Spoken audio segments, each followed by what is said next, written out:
Oh,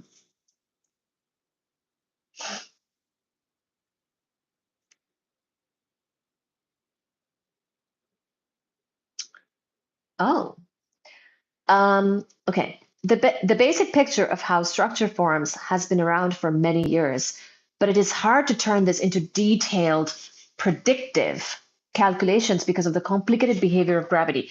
So even though we sorta have the input and the output, input being the Kobe map, input being the CMB map, input being the smooth universe with tiny little variations or fluctuations. We hope, anyways.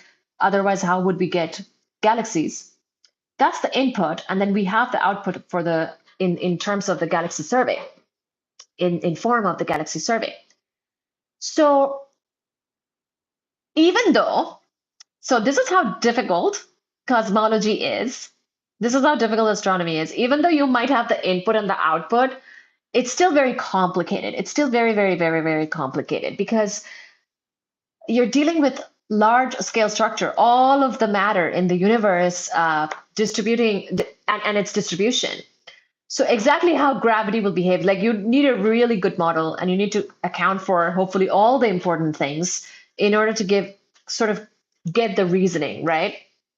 So even if you have the input and the output, doesn't mean that necessarily predictive calculations are easy to do because of the complicated behavior of gravitation. I mentioned in chapter 3, so this book, Peter Coles is the author. He mentioned in chapter 3 that even Newton's laws of motion are difficult to solve without simplifying symmetry.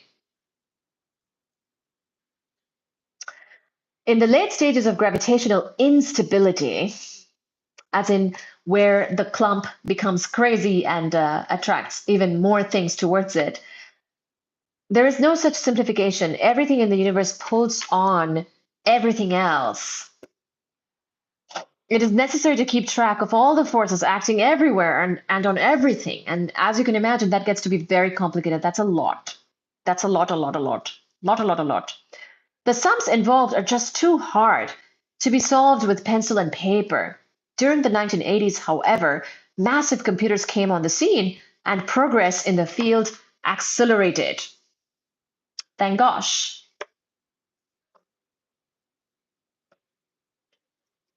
Thank you, Crazy Sick One. Thank you, Eversor. Thank you, everybody. It became obvious that gravity could form cosmic structure, but in order for it to do the job effectively, there would have to be quite a lot of mass in the universe, quite a lot of mass. This is where I believe dark matter might come in. We will see.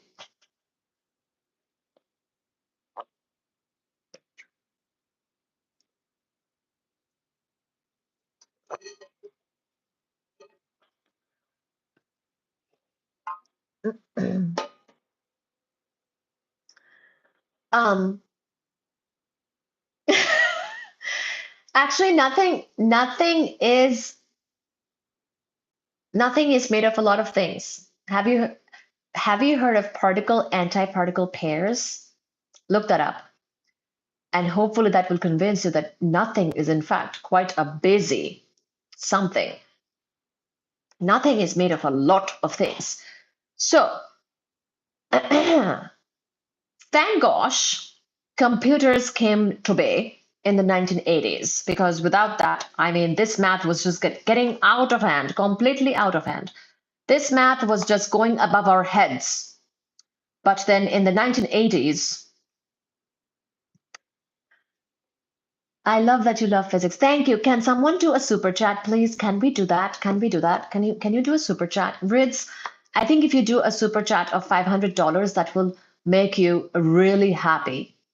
And we will prove everything immediately after. Thank you so much. So it became obvious.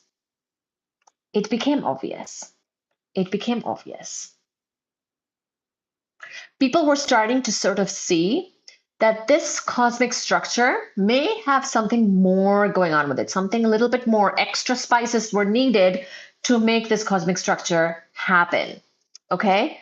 So it became obvious that gravity could form cosmic structure, but in order for it to do the job effectively, there would have to be quite a